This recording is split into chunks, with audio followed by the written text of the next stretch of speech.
जय हिंद दोस्तों। आशा करता हूं कि आप सब लोग बेहतर होंगे। मेरा नाम है पंकज शर्मा और स्वागत करता हूं मैं आप सभी का अपने इस यूट्यूब चैनल पर। दोस्तों, आज के करंट अफेयर के लेक्चर में बात करेंगे विश्व कपास दिवस के बारे में। विश्व कपास दिवस, इसको जानने से पहले सबसे पहले कपास की बात करें कि कपास क्या है। दोस्तों, कपास जो है वो एक नकदी फसल है। नकदी फसल बोलने का मतलब है व्यापारिक फसल है, जिसको हम व्यापार के उद्देश्य से, बेचने के उद्देश्य से इसको बोते हैं, इसकी खेती करते हैं। दोस्तों, कपास जो है वो मालवेसी कुल का पौधा है। मालवेसी कुल का पौधा होने का मतलब ये है कि एक परिवार है जिसमें इस प्रकार के झाड़ीनुमा वृक्ष होते हैं, तो उसी कुल का पौधा है। और विश्व में दो प्रकार के कपास हमें बेसिकली देखने को मिलते हैं। एक होता है हमारा देशी कपास और एक होता है दोस्तों अमेरिकन कपास। तो ये दो प्रकार के कपास की हम लोगों को प्रजाति देखने को मिलती है। ठीक है। कपास को सफेद सोना भी कहते हैं। तो सफेद सोना के नाम से कौन सा चीज को जाना जाता है? तो आपसे अगर ये क्वेश्चन एग्जाम में पूछा जाता है तो आप बताएंगे कपास को सफेद सोना भी कहते हैं। अगर कपास की हिस्ट्री की बात करें दोस्तों, तो कपास जो है वो भारत से ही उत्पन्न हुई फसल है। मतलब अगर हम इसको देखें तो यह नकदी फसल सबसे पहले भारत में हुई थी। जब हम बात करते हैं सिंधु घाटी सभ्यता की, दोस्तों सिंधु घाटी सभ्यता के लोग जो हैं इन्हीं को सबसे पहले कपास के उत्पादन का श्रेय है। तो एग्जाम में पूछा जाता है कि कपास के उत्पादन का श्रेय किसे जाता है? तो आप बताएंगे कि इसका श्रेय जाता है सिंधु घाटी सभ्यता के लोगों को। सबसे पहले सिंधु घाटी सभ्यता के लोगों ने ही इसकी खेती प्रारंभ की थी। संसार को कपास भारत की ही देन है, ये याद रखना है। भारत से ये बाद में यूनान क्षेत्रों में गया है। तीसरी शताब्दी ईसा पूर्व के आसपास हम बात करें। इसके बाद बात करें तो चाइना हो या अमेरिका हो, अदर जो भी कंट्रीज हैं, सारी कंट्रीज में कपास का जो विस्तार हुआ है वो भारत से ही हुआ है। और बेसिकली जो कपास है दोस्तों, वो कहीं ना कहीं कपड़ों के लिए हम लोग तैयार करते हैं, है ना। कपड़े इससे बनाते हैं, इसीलिए कपास जो है उसकी डिमांड लगभग पूरे दुनिया की अर्थव्यवस्था में बहुत इंपॉर्टेंट रूप से होती है। अगर कपास के और प्रकार की बात करें दोस्तों, तो इसके प्रकार को हम और तीन भागों में देख सकते हैं कि एक कपास होता है लंबे रेशे का कपास। लंबे रेशे का कपास जो होता है दोस्तों, इसकी विशेषता ये है कि इसके रेशे जो होते हैं वो लगभग 5 सेंटीमीटर तक के होते हैं। तो इस प्रकार का जो कपास होता है वो सबसे उत्तम कोटि का कपास होता है, लंबे रेशे का कपास होता है। इसकी एक और विशेषता होती है कि जो लंबे रेशे का उत्तम प्रकार का कपास होता है वो बहुत ही मुलायम होता है और सफेद ज्यादा होता है। इस प्रकार का कपास हमको सबसे ज्यादा मिस्र में देखने को मिलता है ना। ये यहाँ पर इस प्रकार का कपास देखने को मिलेगा। दूसरा कपास होता है दोस्तों मध्यम रेशे का कपास। जो मध्यम रेशे का जो कपास होता है, इसमें रेशे की लंबाई जो होती है लगभग 3.5 से 5 सेंटीमीटर के आसपास होती है। और इस कपास को हम मिश्रित कपास कहते हैं। जो मध्यम रेशे का कपास होता है इसी को ही मिश्रित कपास कहा जाता है। अगर आपसे पूछ लिया जाता है कि मिश्रित कपास किसको कहते हैं, तो आप बताएंगे लंबे रेशे का कपास जो है वो 5 सेंटीमीटर तक होगा, वो अलग है। और मध्यम रेशे के कपास को जो 3.5 से 5 सेंटीमीटर इसके रेशे की लंबाई होती है, उसे मिश्रित कपास भी कहा जाता है। और तीसरे प्रकार का कपास होता है दोस्तों लघु रेशे वाला या छोटे रेशे वाला कपास। अब जो छोटे रेशे वाला कपास होता है, इसमें रेशे की लंबाई 3.5 सेंटीमीटर तक होती है और ये सबसे निम्न कोटि का कपास होता है। क्लियर? तो ये कपास के अलग अलग प्रकार हो गए और जो रेशे के आधार पर, ठीक है। और मैंने ये भी आप लोगों से बात कर लिया कि जो कपास है वो सबसे पहले सिंधु घाटी सभ्यता भारत में ही उत्पादित हुआ था। अब कपास के अगर हम दोस्तों उत्पादन की बात करते हैं, तो कपास का उत्पादन की दृष्टि से भारत विश्व में दूसरे स्थान पर है। भारत जो है विश्व में दूसरे स्थान पर है, ये आपको ध्यान रखना है कपास के उत्पादन में।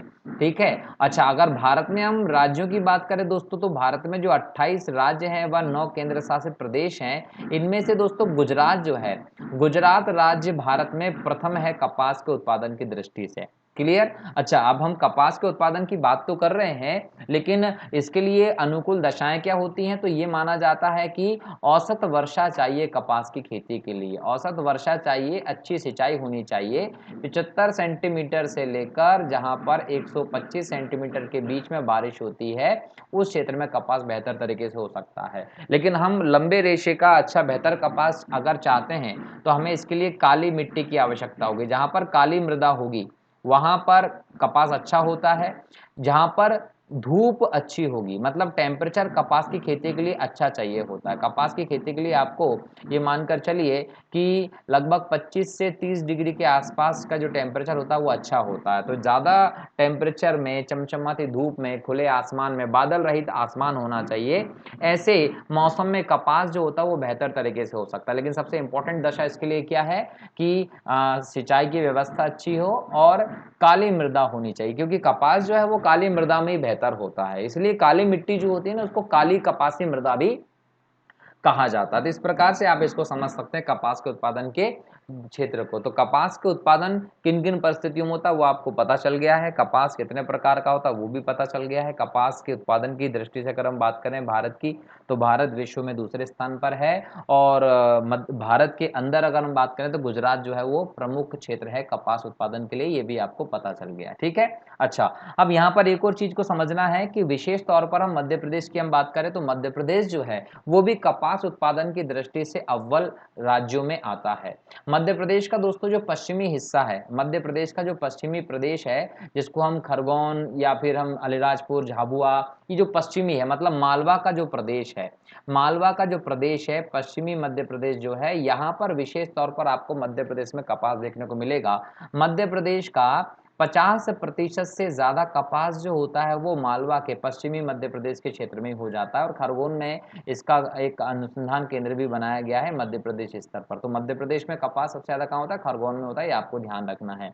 इसी प्रकार से अगर हम भारत के स्तर पर कपास अनुसंधान केंद्र की बात करते हैं दोस्तों, तो भारतीय स्तर पर कपास अनुसंधान केंद्र जो है वो महाराष्ट्र में है। याद रखना है कि महाराष्ट्र के माटुंगा में, महाराष्ट्र में एक प्लेस है जिसका नाम है मटुंगा। ये मटुंगा में राष्ट्रीय स्तर का कपास अनुसंधान केंद्र है, प्रयोगशाला है, ये ध्यान रखना है। अच्छा, कपास जो होता है ना, इसके अलग अलग अंग को अलग अलग नाम से भी जाना जाता है। जैसे कि जो कपास का पौधा होता है, तो कपास के पौधे में हम बात करें जो फल होता है, तो कपास के पौधे के फल को हम बॉल्स कहते हैं। कपास के पौधे का जो फल होता है ना, उसको बॉल्स कहा जाता है।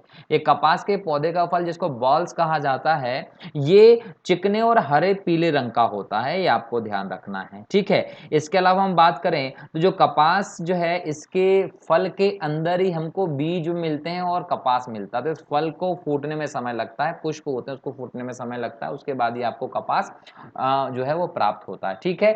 अब बात करते हैं कपास दिवस के बारे में। तो दोस्तों हर साल 7 अक्टूबर को विश्व कपास दिवस सेलिब्रेट किया जाता है। अब देखो, इतनी सारी चीजें जानने के बाद आपको ये चीज तो समझ में आ गई होगी कि कपास आपके लिए महत्वपूर्ण कितना है और किन परिस्थिति में हो सकता है। तो कपास की महत्ता तो पूरे विश्व की अर्थव्यवस्था में है। सभी प्रकार की जो दुनिया की अर्थव्यवस्थाएं हैं, सभी अर्थव्यवस्थाओं में कपास का महत्व है, क्योंकि ये सभी अर्थव्यवस्था से जुड़ा हुआ है। लेकिन कहीं ना कहीं कपास के क्षेत्र में कई सारी समस्याएं भी विद्यमान है। कपास उत्पादन के क्षेत्र में जो विद्यमान समस्याएं हैं, उन समस्याओं को रेखांकित करने का प्रयास किया गया है इस विश्व कपास दिवस के माध्यम से। ये कपास दिवस मनाने का उद्देश्य यही है कि ये एक प्राकृतिक फाइबर के रूप में कपास के महत्व को अधिकतम करना है। देखो एक्चुअल में क्या हो रहा है कि आजकल कृत्रिम रेशे, कृत्रिम जो फाइबर है, इन सब चीज़ों को तैयार किया जा रहा है। तो कहीं ना कहीं इस पर बेस्ड हम चीज़ अगर लेकर चलते हैं तो ये हमारे एनवायरनमेंट के लिए भी बहुत खतरनाक हो सकता है। तो इन सब चीज़ों को हटाकर कृत्रिम रेशे के रूप में, मतलब इसको रिप्लेस कर देंगे कृत्रिम रेशे को, याद रखना है। तो कपास जो है इनके स्थान पर आ जाए, प्राकृतिक तौर पर उपजाऊ होता है कपास, और इसके माध्यम से हम कपड़े तैयार करने की व्यवस्था को बहुत ज़्यादा महत्व दें। इसके महत्व को रेखांकित करने के लिए, लोगों के प्रति इसमें जागरूकता फैलाने के लिए, इससे जुड़ी समस्याओं को समाप्त करने के लिए ही हर साल 7 अक्टूबर को विश्व कपास दिवस सेलिब्रेट किया जाता है। अगर इसकी स्थापना की बात करें तो अंतर्राष्ट्रीय कपास सलाहकार समिति इसके लिए सबसे बड़ी समिति है।